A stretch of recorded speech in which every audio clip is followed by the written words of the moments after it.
بسم اللہ الرحمن الرحیم۔ یونان کی سرزمین جہاں فلسفہ پیدا ہوا اور اس کے فرزندوں کی کوششوں سے پوری دنیا میں فلسفہ کی بنیاد رکھی گئی، انہی فلاسفرز میں سے ایک مشہور زمانہ انسان افلاطون پلاٹو ہے۔ اگر ہم افلاطون کے فلسفے کا مطالعہ کریں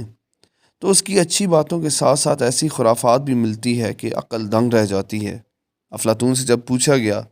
کہ ایک مثالی شہر کیسے وجود میں آ سکتا ہے تو اس کے جواب میں افلاطون کہتا ہے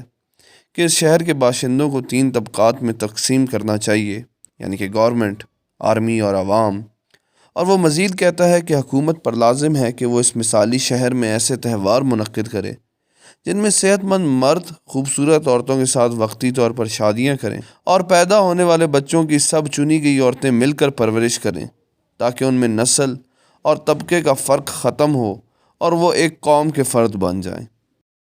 افلاطون جیسے فلسفی کے یہ خیالات پڑھ کر سر چکرانے لگتا ہے کہ وہ شخص جسے دنیا ایک حکیم اور فلاسفر کے نام سے جانتی ہے، وہی شخص مردوں اور عورتوں کے آزادانہ میل ملاپ کو جائز قرار دیتے ہوئے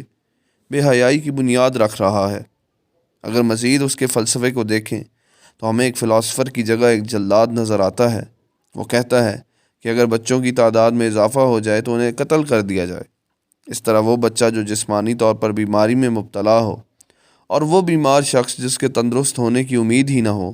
ان سب کو موت کی گھاٹ اتار دینا چاہیے تاکہ اس مثالی شہر کی آبادی حد سے زیادہ نہ بڑھے اور صرف صحت مند لوگ ہی اس مثالی شہر میں موجود رہیں۔ اگلی ویڈیو میں ہم تاریخ کے متنازع ترین لوگوں میں سے ایک اور سوشلزم کے جد امجد یعنی مصدق کا ذکر کریں گے۔